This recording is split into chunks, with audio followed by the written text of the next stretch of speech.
9절까지의 말씀인데요. 오늘과 내일 두 번 나눠서 함께 보도록 하겠습니다. 지난주 마지막 말씀을 좀 먼저 보고 오늘 말씀을 좀 봐야 되는 부분이 있습니다. 왜냐면 이제 제2의 창조고 어떻게 보면 제2의 아담이었던 노아가 하나님 앞에 또 범죄하고 또 그의 아들 함이 또 아버지를 거역하면서 하나님을 대적하는 범죄가 일어나는 장면이거든요. 그러니까 창세기 3장과 같은 곳입니다. 그러니까 선악을 알게 하는 나무를 아담과 하와가 먹고 타락하는 장면과 평행하는 장면이 바로 사실 오늘 이 9장의 장면이에요. 우리가 창세기 3장에서 선악을 알게 하는 나무를 먹는 그 행위가 왜 죽을 죄인지를 알려면 2장의 모습을 깊이 알아야 된다. 아담과 하와가 만났을 때 내 뼈 중에 뼈, 살 중에 살이다. 이 고백이 어떤 깊이가 있는지를 알았을 때 3장이 얼마나 큰 비참함이고 비극인지를 알듯이 오늘 이 9장의 오늘 본문 말씀, 노아가 술 취하여서 장막에서 벌거벗고 있을 때 그 아들, 셋째 아들 함이 들어와서 아버지를 업신여기고 아버지로부터 저주를 당하는 이 모습이 왜 비참함인지, 왜 또 두 번째 비극인지 이걸 깊이 알려면은 바로 앞부분을 다시 한번 이렇게 깊이 새겨야 이 부분이 좀 더 선명해집니다. 읽진 않겠지만 이 9장 18절부터 17절에는 이런 내용이 있죠. 노아의 홍수 이후에 노아가 하나님 앞에 다시금 제사를 지냅니다. 첫 제사를 하나님 앞에 드립니다. 번제 제사를 지내고 하나님께서는 아담에게 주셨던 약속을 주십니다. 생육하고 번성하고 땅에 충만하도록 다시 한번 노아와 이 땅의 모든 생명들과 언약을 체결해 주세요. 그러면서 그 징표로 무엇을 주셨냐면 하늘에다가 무지개를 주신 거예요. 이제 대형 표징이죠. 하늘에다가 초대형 표징을 주신 거예요. 하나님께서 다시는 물로 홍수로 심판하지 않을 것이고 너희를 또 긍휼과 은혜로 내가 구원하겠다라는 그런 약속으로 하늘에 무지개라는 대형 표징을 걸어 놓으신 것인데 이 13절 한번 읽어보면 내가 내 무지개를 구름 속에 두었나니 이것이 나와 세상 사이의 언약의 증거니라. 내가 구름으로 땅을 덮을 때의 무지개가 구름 속에 나타나면 내가 나와 너희와 및 육체를 가진 모든 생물 사이에 내 언약을 기억하리니 다시는 물이 모든 육체를 멸하는 홍수가 되지 아니할지라. 무지개 구름 사이에 있으리니 내가 보고 나 하나님과 모든 육체를 가진 땅의 모든 생물 사이에 영원한 언약을 기억하리라. 하나님께서 그 무지개를 보고 기억하신다는 거예요. 그러니까 사람은 자꾸 잊어버리고 계약도 파기하고 하나님 떠나도 상관없고 그러는데 하나님께서는 기억해 주신다는 거죠. 그러니까 하나님은 잊어버렸다가 그래 내가 그렇게 약속했지 그랬다는 의미가 아니라 성경에서 하나님이 기억하신다는 얘기는 결단코 잊어버릴 수 없는 분이시고 그것을 반드시 끝까지 성취한다는 의미에서 기억한다는 것이지 우리처럼 잠깐 까먹었다가 아이고 내가 기억했다 이런 뜻이 전혀 아닌 거지요. 자, 근데 이제 무지개를 걸어놨는데 우리 말로는 새똥다리이지만 원어와 영어로 보면 이 무지개가 본래 어떤 의미인지가 명확해집니다. 원어로는 캐세드라고 해서 활입니다. 활. 그리고 영어로 하면은 레인보우죠. 그러니까 비 온 뒤에 걸려진 보우, 활이에요. 그러니까 활을 걸어놓았다는 거예요. 그러니까 하나님께서 그 당시 고대 무기 중에서 이 왕들이 쓰는 게 이 활이잖아요. 병기 중에.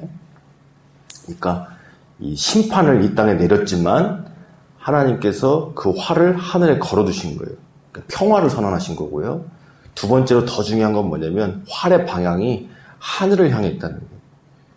이제는 세상을 심판하시지 않는데 하나님은 공의의 하나님이시잖아요. 그러면 그 심판을 어떻게 이루어야 되는가? 바로 하나님 자신에게로 그 활을 돌려서 이루신다는 거죠. 하나님의 방식입니다.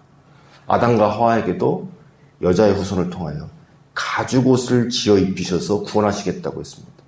예수님의 죽음으로 구제불능인 사람을 구원하시겠다고 약속하신 것처럼 이 무지개 언약도 왜 예수님을 예표하는 것이냐면 그 하늘에 걸린 활이 평화의 상징이면서도 하나님을 향하여서 이제 방향이 있기 때문이에요. 하나님께서는 예수님을 통하여서 우리의 모든 죄를 담당하게 하셨습니다. 그 모든 죄와 사망의 그런 것들을 예수님에게 담당시키셔서 우리를 구원하신 거죠. 그래서 하늘에 걸린 그 무지개 언약이 바로 하나님께서 우리를 친히 하나님의 방법으로 구속하시겠다는 대형 징표라는 거죠. 언약이라는 것입니다.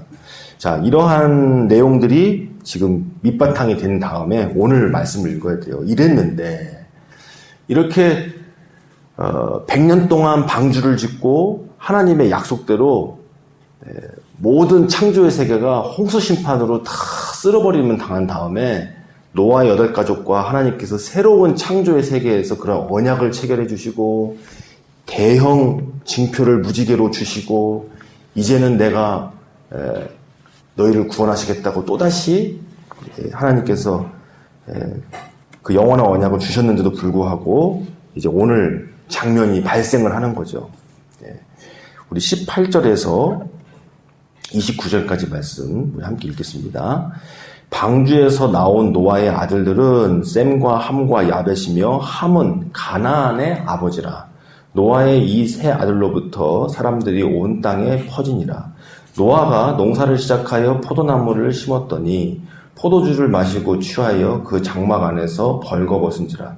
가나안의 아버지 함이 그의 아버지의 하체를 보고 밖으로 나가서 그의 두 형제에게 알림해 셈과 야벳이 옷을 가져다가 자기들의 어깨에 메고 뒷걸음쳐 들어가서 그들의 아버지의 하체를 덮었으며 그들이 얼굴을 돌이키고 그들의 아버지의 하체를 보지 아니하였더라. 노아가 술이 깨어 그의 작은 아들이 자기에게 행한 일을 알고 이에 이르되 가나안은 저주를 받아 그의 형제의 종들의 종이 되기를 원하노라 하고 또 이르되 셈의 하나님 여호와를 찬송하리로다. 가나안은 셈의 종이 되고 하나님이 야벳을 창대하게 하사 셈의 장막에 거하게 하시고 가나안은 그의 종이 되게 하시기를 원하노라 하였더라. 홍수 후에 노아가 350년을 살았고 그의 나이가 950세가 되어 죽었더라. 아멘. 자, 오늘 이 말씀은 좀 이해가 좀 필요한데요. 사전 지식이 좀 필요합니다. 자, 이 창세기가 쓰여진 때가 모세 때잖아요. 모세가 출애굽할 당시에 쓰여진 거라고 봐야 되겠죠. 네. 자, 그렇기 때문에 여기에 셈, 함, 야벳인데 이 중에서 그 문제의 아들, 셋째 아들의 아들이 가나안이다 라고 계속 강조하고 있잖아요. 함은 가나안의 아버지다. 이 가나안이 누구냐면 그 출애굽 당시에 그 가나안 족속, 가나안 땅으로 들어가게끔 하신 거죠. 하나님께서 약속의 땅 가나안 땅에 들여보내려고 하는데 가나안 땅에는 어떤 족속이 있었냐면 장대한 거인들, 네피림과 니무롯과 같은 자이언트들이 살고 있었던 거예요. 근데 그게 말 그대로 여기 나오는 함과 가나안의 후예들이 거기에서 엄청난 죄악을 벌이면서 살고 있었는데 하나님께서 히브리 민족을 그 약속의 땅으로 들여보내시는 거죠. 근데 거기를 처음에 들어가지 못했잖아요. 하나님께 믿음을 못 드려가지고 40년 광야 생활하다가 1세대가 다 죽고 여호수아 세대가 들어가서 가나안 땅을 차지하는 이야기가 우리 출애굽기와 여호수아서 이야기인데 바로 그 가나안, 그 가나안을 지금 강조하고 있는 겁니다. 바로 그 가나안 땅에 그 악한 족속의 조상이 바로 함이다. 이 얘기를 지금 하고 있는 거예요.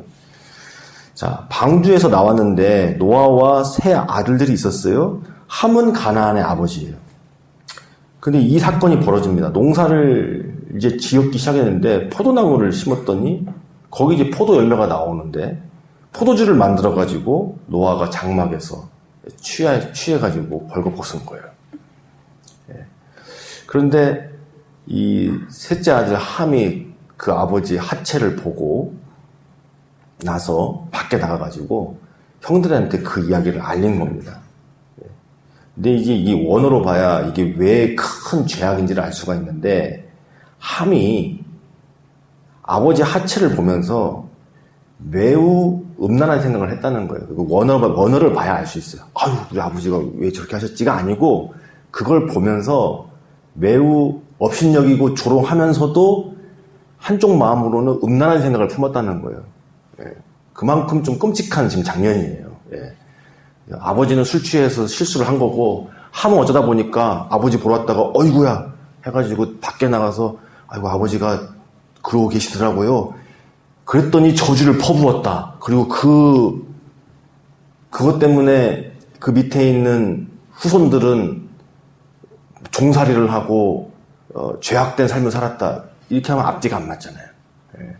그래서 이런 데는 공부를 좀 할 필요가 있는 게 그런 이유입니다. 안 그러면 우리 하나님께서 너무 강박하고 앞뒤가 없이 한순간의 실수에 몽땅 저주를 퍼붓는 하나님밖에 안 되시기 때문에 그런 장면이 아니고, 이 장면 하나가 함이 얼마나 지금 이 타락을 했는지, 그리고 이 타락의 정도가 왜 심각하냐면 노아의 홍수 심판이 있고 난 다음에 새로운 창조가 열린 거잖아요. 하나님께서 지금 대형 무지개를 걸으셔서 제2의 언약을 체결해 주신 그 다음 직후거든요. 이게 시간이 얼마나 지났는지는 우리가 가늠할 수는 없지만, 그렇기 때문에 이 죄가 더욱더 큰 거예요. 무거운 거예요. 그리고 왜 가나안을 저주했는가? 함이 잘못했는데 또 노아는 또 함에게 직접 저주한 것이 아니라 왜 그의 아들 가나안이 저주받을 것이라고 했는가? 왜 손주를 저주하였는가? 자, 첫 번째는 노아는 하나님을 경외하는 사람이었습니다. 그러니까 하나님께서 언약 체결을 노아만 해주신 게 아니라 노아의 8가족과 함께 했고 모든 지면의 첫 생명들과 다 함께 언약을 체결해 준 거예요. 그래서 하나님을 경외하는 마음을 가졌기 때문에 하나님께 직접적으로 복을 부여받은 언약 체결을 함께 한 함에게 직접 저주하지 않은 거예요. 그러면 애꿎은 손자에게는 왜 저주한 거냐? 이건 저주한 게 아니에요. 함의 모습을 보니까 이게 죄악의 농도가 너무 짙다 보니까 이건 뻔히 보이는 거라는 거예요. 뻔히 보이는 거라는 거예요. 이 함의 모습이 그 가나안에 흘러가서 이 가나안의 후손들에게까지도 갈 것이라는 게 뻔히 예측되고 보이는 정도의 죄악이라는 겁니다. 이거는 앞에서 이미 우리가 봤어요. 어디서 봤느냐? 가인의 후손들.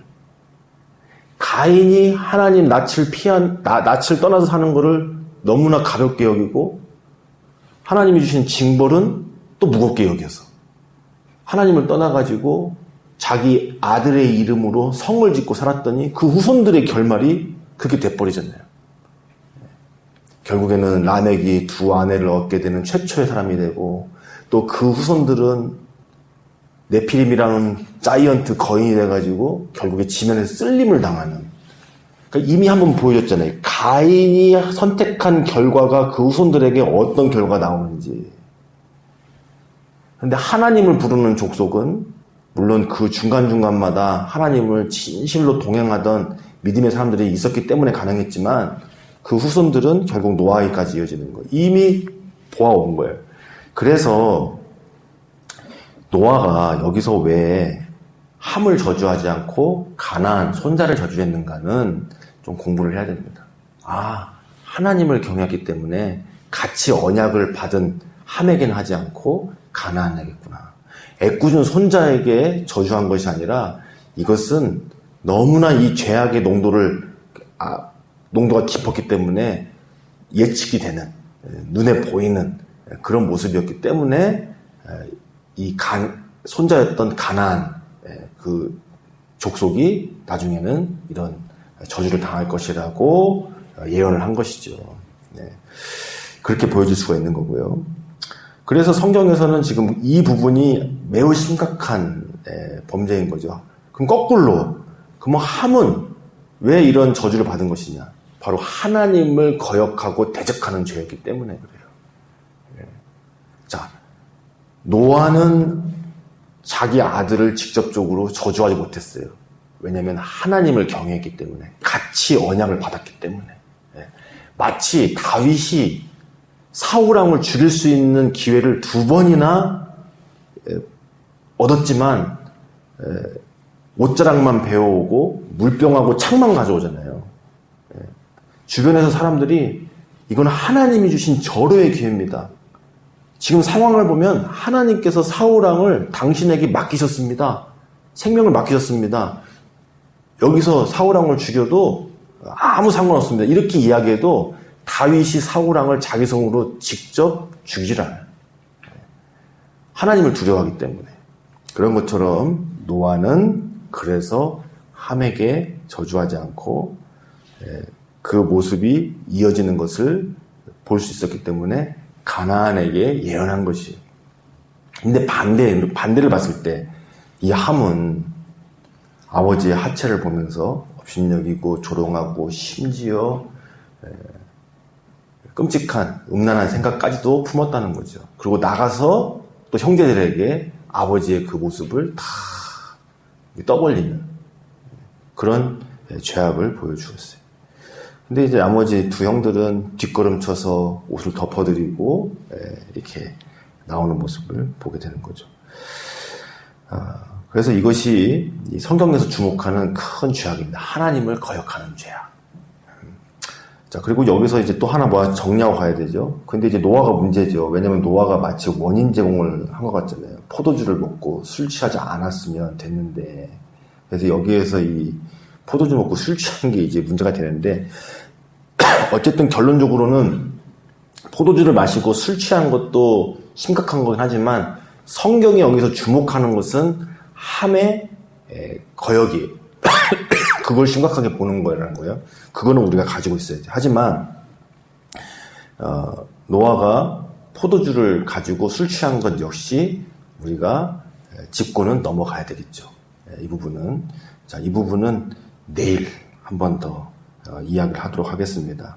그 부분은 또 짧게 하긴 좀 그렇고 성경에서 이야기하는 술에 대한 관점 이런 것도 좀 다뤄야 되니까요. 첫 번째 술이 등장하는 장면인데 성경에서는 다양한 포지션이 있습니다. 술에 대해서 다양하게 이야기를 하고 있어요.